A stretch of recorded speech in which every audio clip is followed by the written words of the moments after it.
작년 하반기가 계속 고점이라고 그랬죠. 그래서 작년 하반기 이후 하락하다가 요새 조금 오른 거 가지고 다시 오를 거다 하고 있는데 어차피 그때랑 똑같이 고점에 물리는 거다. 작년 하반기에 집값이 굉장히 많이 올랐는데 마지막으로 팔아라 다주택자들, 너희들에게 기회를 주겠다 라고 줬던 것이 뭐였어요? 다주택자 일시적 양도세 중과 유예. 그런데 그것도 끝났습니다. 이제 최고 62% 세율의 양도세가 나온다. 양도 차익에 따른 기본 세율 요거는 적용되되 2주택, 3주택자들에게 추가로 중과세 되는 것을 6월까지 연장해 줬는데 이제 팔려면은 양도세 훨씬 더 내야 되는 상황이죠. 그러니까 이 동안에 고민을 한 게 팔까 아니면 버틸까. 증여도 꽤 많았죠. 특히 그 전까지 증여 안 하고 팔려고 하다가 집값 오른다 싶으니까 증여하다가 중과 유예를 줬음에도 불구하고 뭐라 그래요? 투기 조장하는 사람들은 지금 파는 거 되게 심약해서 파는 거다, 버텨라 라고 이야기를 하는데 언제까지 버텨야 돼요? 적어도 끝나고 다음 정부 때 정권이 바뀐다고 가정을 해봅시다. 정권이 바뀐다고 가정을 하더라도 최소 2022년까지는 버텨야 되죠. 그러면 그때까지 나오는 보유세는 계속 내는데 집값이 더 올라갈 여유가 있느냐? 그럼 집값이 더 올라갈 여유가 있었어요? 지금도 보면은 들쭉날쭉하죠. 하락기에서 상승기 넘어갈 때, 또 상승기에서 하락기로 넘어갈 때 굉장히 긴 타선 기간을 가지고 그 사이에서 들쭉날쭉 하다가 쭉 한번 빠졌다가 한번 치고 올라가고 그 다음에 또 들쭉날쭉 하면서 유지하다가 어느 순간에 쫙 쏟아져 나오면서 뚝 떨어진다. 이렇게 이야기했죠. 그 지금 들쭉날쭉 하는 동안에 집값이 보유세를 그 충당할 만큼 올라가나요? 거의 충당하는 거 2배 정도는 올라가줘야지 양도세까지 충당을 하죠. 그런데 과연 그게 가능한가? 그러니까 팔라고 마지막 기회를 줬는데 그 기회를 놓치고 증여한 사람들 이제 5년 동안 물리는 거죠. 만약에 안 바뀌고 규제 정책이 계속 유지가 된다면, 그리고 규제 정책이 유지가 안 되더라도 경제 위기가 왔을 때마다 부동산 가격이 하락세를 보였었기 때문에 증여할 때가 아니라 빨리 처분할 때였죠. 그런데 증여하고 있었다. 양도세 중과 유예까지 해줬는데도 오히려 증여는 그 전에 비해 늘어난 상황이었다. 집값이 오른다는 얘기 다시 하고 있으니까 종부세 강화 통과시킬 거다. 0.1에서 0.3%포인트 인상하고 세부담 상한 300%로 인상한다. 3주택 이상 또는 조정 대상 지역 2주택 이상은 0.2에서 0.8%포인트 인상된다.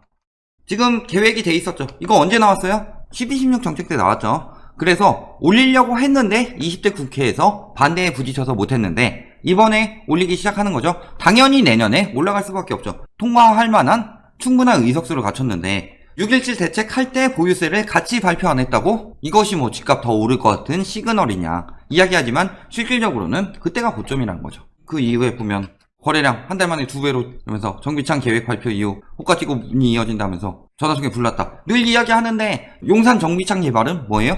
회사가 들어오고 뭐 엄청나게 자족시설이 들어오고 이런 게 아니라 실질적으로는 아파트 들어오는 거죠. 아파트 들어오게 되면 어떻게 돼요? 공급이 늘어나니까 당연히 본인들이 늘 이야기하듯이 뭐 분양가 상한제나 재건축 초과이익 환수제처럼 안전진단 강화처럼 재건축이나 재개발을 억제하는 제도들이 공급 부족을 야기해서 집값이 상승한다고 이야기를 했었죠. 국가 차원에서 공급이 늘어난다는 거는 본인들 말에 따르면 집값이 하락해야 될 요인인데 이걸 가지고 개발 호재라고 집값이 오른다고 하고 있다 라는 건 무슨 소리예요? 지금 막판이니까 나 대신에 누가 대신 물려줘라 라는 식으로 계속 이야기 시도하는 거죠. 특히 분양가 상한제 직전까지는 분양가를 띄워주기 위해서 무슨 이야기가 나오든 서울 한복판에 운석이 떨어져도 희귀 광석이 발견되었으므로 서울 집값이 상승할 것이다 이런 식으로 표현하는 게 언론이죠. 결국은 어때요? 지들이 공급하라고 해서 공급했더니 공급하니까 이걸 가지고 또 올리네? 그러니까 바로 규제 들어가죠. 그러니까 떨어졌다. 그럼에도 불구하고 이제 대책 나오니까 또 무더기 신고가 금지선 15억 거침없이 뚫었다. 뭐 이런 식으로 이야기 나오는데 실질적으로 신고가냐? 경인공자이 16억 9천까지 올랐다고 그랬죠. 얘는 고점 맞죠? 근데 언제 올랐어요? 6.17 대책에 효력이 발효가 됐죠. 규제지역 같은 경우는 19일부터 발효됐고 토지거래 허가구역은 23일부터 들어갔죠. 특히 마영성 같은 경우는 허가구역 들어가죠. 용산에. 그러니까 그 사이에 17일부터 23일까지 그때까지는 고가 거래가 나올 수 있죠. 막판에 물리는 사람들. 그런데 지금 언제예요? 18일, 22일 이런 거. 이천동 한가람. 이거는 오히려 얘에 비하면 떨어진 거죠. 인제 와서 이렇게 신고가 이야기하고 있죠. 또 어때요? 서울숲 리버뷰자이 16억. 이때도 16억 거래 한 번 있어요. 항상 낮을 때 잡고 높을 때 잡아가지고 비교해서 하는 거는 똑같죠. 이게 어때요? 신고가 여기서 나왔죠. 그런데 지금 또 신고가인 것처럼 이야기하고 있고 가격 얼마 안 나온 달 찝어가지고 대략 어느 정도 나온 거 그 가격 찝고 최근 거래된 것 중에서 최고가만 찝어가지고 오른 것처럼 비교를 하고 있다. 대책 나오기 직전에 6월에 보유세 기간 지나니까 집값 뜬다고 막 호도해가지고 올라서 나오는 것들이 있었죠. 이거 굉장히 일시적이라고 했고 대책도 나올 거라고 그랬는데 바로 나왔죠. 그러면 다음에 기미가 보이면은 대책이 또 안 나올까요? 게다가 지금은 6월 18일 여기 대책 이후 거래 없죠? 이런 것들 보면은 18일, 22일 18일 거래는 보통은 6월 17일 전에 미리 가계약부터 하고 들어가죠. 그리고 18일 됐는데 어쩔 수 없다. 계약금 날리는 것보다는 계약을 하는 것이 낫겠다. 이런 느낌으로 계약을 한 경우가 많죠. 그러니까 보통 지표가 나올 때 가계약까지 고려하면은 한 2주 정도 걸리고 거기다가 신고일까지 고려하면은 한 달 정도는 봐야 되는 상황인데 대책에도 불구하고 오른다. 이런 얘기들 계속 날리고 있는 거예요. 그렇게 해서 물리는 사람들이 생기면서 팔고 빠져나가면 투기꾼들은 거기서 이득 보는 거고 그러니까 그런 여론들 형성하는 거죠. 그리고 반대로 건설사들은 그렇게 고점에서 물려줘야 아 여기 시세가 오르는구나 하면서 사람들이 분양을 받아주겠다 라는 거니까 언론이랑 투기꾼들 건설사들의 합작이고 거기에 넘어가면 지금 고점에 물린다는 거죠. 풍전효과 넘어가지 말라고 그랬어요. 인천 청약에 엄청나게 운집했다. 막차라고 했는데 바로 규제지역 당했죠. 그 다음에 규제전 막차 타자 대전 아파트 연일 최고가 갱신 17일 규제됐고 19일 적용이니까 17일 18일에 거래가 많이 된 거죠. 미분양 쌓이던 이기 신도시 분양마다 완판 규제전 막차 타려는 수요. 규제 전에 왜 막차를 왜 타요? 왜 규제 전 막차를 타야 하는지를 이유를 하나도 안 써놨어요. 규제 전에 대출 받아서 할 수 있는 기회는 마지막이지만 실질적으로 집값이 떨어지기 마련이죠. 지금 어때요? 시정되자마자 계약이 안 된다. 그러니까 내가 거기서 평생 살 거면 모르겠는데 마지막으로 대출 받아서 산 다음에 차익을 올려서 팔겠다라는 마음으로 들어간 사람이라면 내가 대출을 못 받으니까 내가 못 살 수 있으니까 지금 빨리 사야지 이 생각을 하기 전에 다른 사람들이 대출을 못 받으니까 사줄 수요가 없겠네 이 생각을 못하고 들어간 거죠. 그러니까 고점에 물리는 거죠. 이런 사람 꼭 하나 찝어서 하죠. 2개월 전 너무 기뻤던 아파트 분양 낙찰이 재앙이 된 것 같다. 결국 뭐예요? 잔금대출 2년 후에 입주 때 60%에서 40%로 잔금대출이 줄어드니까 나한텐 재앙이다. 정부에서 지금 가계대출 위험 수준이라고 얘기했고 빚내서 영끌해서 집 사지 말라고 그렇게 이야기했죠. 그런데 산 거잖아요. 여태까지도 다른 규제 지역들 역시 지정되면서 그 전에 분양받았던 사람들 잔금대출 똑같이 나왔다. 계속 경고를 했죠. 인천 뭐 어디 할 때가 아니다. 그런데 2개월 전이잖아요. 2년 동안 마련하면 되는 거 아니에요? 그 정도 여력이 될 거라면 그걸 다 빚으로 살려고 생각했다면은 굉장한 문제가 될 것이고 이번에 풍선효과 번지는 지역들 분양 넣을 때 아니라고 그랬죠. 과열현상 번지면은 규제 들어간다라고 했는데 2개월 전이면 분명히 경고하고 있을 때였어요. 이제 와서 갑자기 실수요자 때려잡는 정책인 것처럼 여론을 유도하고 있죠. 동정표 몰이하고 있는 거죠. 실수요 입장에서 그렇다면 안타깝지만 저런 실수요보다는 대부분의 사례는 투기 수요들이 많이 들어가서 규제를 받게 된 것이고 그 전에도 많이 들어가니까 220 대책 이후에도 계속 경고했었죠. 2개월 전이면 언제예요? 4월이죠. 12, 16 이후에 풍선효과 번지는 지역마다 계속 지금 규제 넣겠다고 이야기했어요. 대표적으로 수원 같은 경우는 조정대상 지역 지정됐죠. 의왕이나. 앞으로 다른 지역도 그렇게 될 것이다 라고 계속 경고를 했는데 이제 와서 정부 믿었는데 실수요들한테 피해준다. 이런 식으로 프레임을 몰고 가고 있다. 그렇게 보면 안 되죠. 이건 어쩔 수 없는 거예요. 왜냐면은 한 사례에 대해서 물론 실수요들이 피해보기 때문에 실거주자에 대해서 뭔가를 풀어줄 수는 있어요. 다만 그렇다면 투기꾼들이 그걸 또 구멍으로 이용해가지고 다들 또 대량으로 몰려들 거다.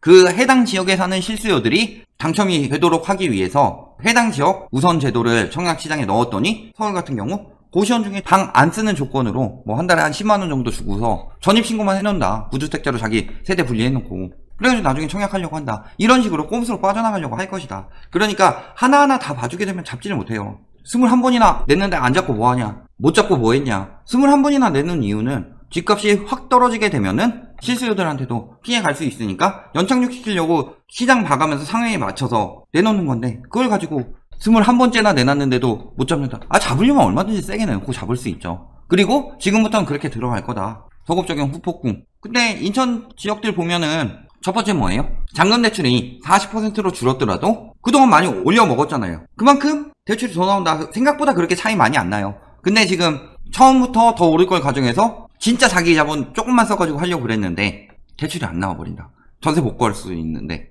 그런 상황이니까 오히려 그게 불안한 거죠. 소급 적용 안 된다. 물론 뭐 아예 안 되는 건 아니죠. 특히 다주택자들 같은 경우는 분양권에 대해서 전체 적용되기 때문에 사실상 소급 적용이라고 봐야 되고 이거는 당연히 막아야죠. 소급 적용 안 되게 해주면은 또 뭐 임대사업자 혜택 줄 건 다 주고서 이제 와서 그걸 폐지 안 하니까 요런 뭐 9.13 이후 뭐 막더라도 안 된다 하는 것처럼 소급 안 하면 소용이 없어요.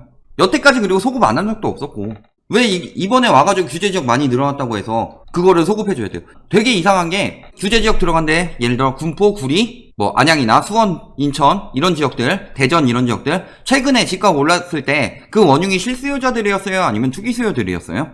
실수요자들이었으면 풍선 효과가 아니죠. 평소 때 오르던 대로 올라야 되는데 대책을 중심부에 때리니까 풍선 효과로 올랐다라는 거는 투기수요들이 들어갔다는 거죠. 그러니까 당연히 소급 적용해서 즉시 적용해서 막아야 되는데 왜 이제 와서 실수요자 프레임을 잡냐 이거죠. 투기 뭐 조장하는 유튜버들까지도 이제 와서 뭐라 그래요? 언제 실수요자 생각해 준 것이냐. 그들이 자꾸 유도해서 집값 올라가면서 전세 살던 사람 내 집 마련하려고 보고 있다가 못하는 상황이 됐음에도 불구하고 이제 와서 실수요 위하는 척 하면서 프레임 잡고 있죠. 왜 안 잡아가는지 모르겠어요. 특사경 뭐 하고 있는지 모르겠어요. 연령대별 주택담보대출 현황 결국은 뭐가 문제예요? 30대 엄청나게 늘었죠. 언제부터 30대들이 주택담보대출을 저렇게 많이 받고 집을 많이 샀었어요? 원래는 내 돈 모아서 한 40대쯤 샀었죠. 그런데 무슨 프레임을 잡아줘요? 집값 더 오를 거니까 실수요자들 사다리 걷어찬다고 하면서 계속 지금이라도 대출 받아서 집을 사야 할 것처럼 유도를 한다. 부동산을 잘 모르는 30대들이 집을 사는 동안에 진짜로 다주택자들은 집을 많이 팔고 있었죠. 팔고 빠져나가고 있었다. 결국 고점엔 누가 많이 물렸다? 30대들이 많이 물렸다. 그러면서 규제지역 풀어달라. 아니 그 전까지 계속 오른다고 해놓고서 오르면 풀어달라고 그래요. 피하면 또 오른다고 하고 있죠. 이런데 지금 규제 들어가야 되죠. 지금 이런 행태를 보이고 있는데 풀어주면 풀어준다고 뭐라고 할 거잖아요. 결국에는 이렇게 하고 있는 상황에서 거기다가 또 아예 지금 올랐다고 기사 쓰지 마세요. 오히려 안 되고 있다. 이 얘기 왜 나오는 거예요? 규제지역 또 지정될 거 뻔히 아니까 그런 거죠. 안 되고 있다. 그 전까지도 계속 고점에 물렸고 지금 들어가는 것도 고점에 물렸다. 첫 번째는 수요자가 감소하고 있다. 여러 규제 정책 때문에. 두 번째는 분명히 집값 거품이 심하고 거품 붕괴가 일어날 것이다. 지금 바젤3 시행됐죠? 앞으로 대출 그렇게 쉽게 안 나오죠? 수요 엄청나게 감소했죠? 거기다가 거품 붕괴는 가계대출 플러스 경제 위기로 인해서. 그런데도 불구하고 지금 집값이 오를 테니 사라 라고 하면은 지금 사야 하는 상황인지 아니면은 지금 들어가게 되면 고점에 물리게 되는지는 잘 생각해 보시기 바랍니다. 누가 봐도 지금은 고점이다. 유도만 하고 있는 거다. 자기 거들 팔려고.